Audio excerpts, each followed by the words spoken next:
would like to thank the Nintendo community for setting the record straight on the rumors to help clarify things. Channels like Nintendo Prime, Sunbro, and Player Essence, which is a great guy. I feel like he's a ringleader of setting the record straight. Fair guys, he give Nintendo a fair shake. He's not biased. He knows what he's talking about. And all these channels and many other Nintendo channels has been setting the record straight on clarifying the rumors, making sense of it all, letting people know, letting the social media know that, hey, there's a lot of haters out there on the Nintendo Switch, and a lot of these pricing and all this negative press is false, just to deter people from buying a Nintendo Switch. So I'm thanking the Nintendo community for making things quite clear and setting the record straight. Now let's move along here and talk about the game key cards. I don't like him any more than anybody else. I hate them. I don't think they should exist, but they're here. What are we gonna do? But at least we know the difference from the game key card and the actual red game cartridges that contains 64 gigs of data and can hold these AAA games for now.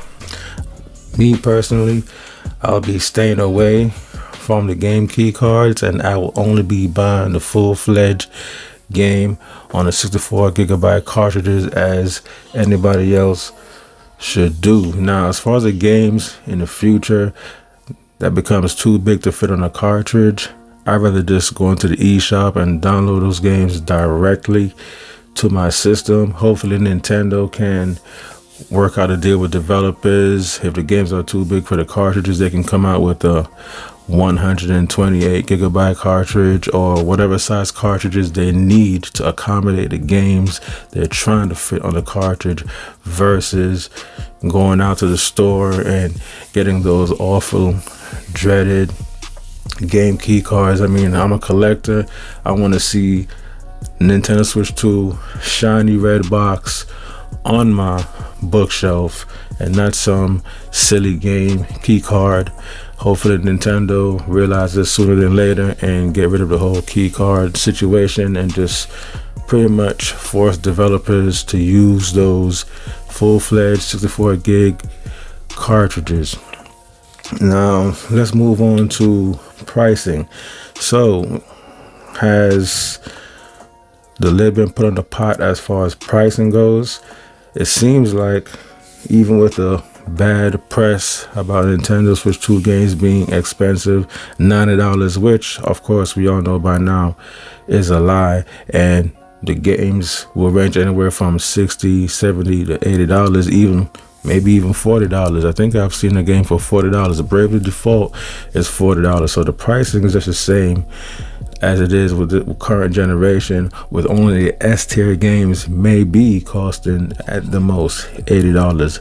And those games are selective. So let's get it right, guys. $40, $60, $70 increments, as well as $80 being the highest for S-tier games like Mario Kart. And so far, the only game that we know that's $80 is Mario Kart. And to be fair, guys, I think it's a little bit of both. I do think Nintendo actually is price gouging.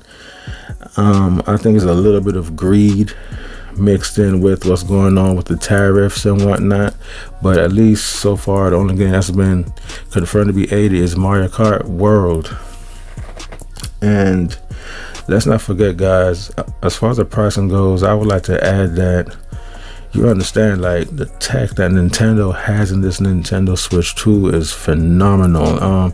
It is the most advanced handheld to hit the market this year, outperforming the Steam Deck, and from the looks of it too, even in some regards, graphic wise, and features, even surpassing the ROG Ally X and the Legion Go, to be fair. But regardless of the high prices, I think what Nintendo is offering us at $450 is a steal. Even at $500, it's still a steal because of the tech that's in this thing. So it's well worth its salt the price is justified, because this easily should have been, in my opinion, anywhere from $700 to $800 system. Hell, even maybe $1,000 for what the Switch 2 can do. But Nintendo decided to sell the system at a loss at $400. And yes, it has been confirmed that it cost Nintendo $400 to make each system. So this is the first time in a very, very long time that Nintendo has actually taken a cost on their systems, and they don't normally do that because Nintendo is a profitable company. But times are changing. Nintendo understands the gaming space and see what's going on with the competition, try to steal their thunder by being copycats and come up with more powerful versions of a Nintendo Switch. So they have no choice but to go down this route and make a powerful system, jump back in a power game and be more competitive again, because you know the pressure is on them with all these high-end PC handhelds that can play Switch games and PC games. So they had no choice but to go down this route into the power game, be more competitive to attract all those customers, all those Steam Deck players, and then the naysayers, the people that saying that Nintendo was weak. They want all those people to play on their platform. So the price is pretty much justified. They're selling you this system at a steal. And I think $450, $500 is well worth it for what they're giving you, the tech that's inside this thing. And above all,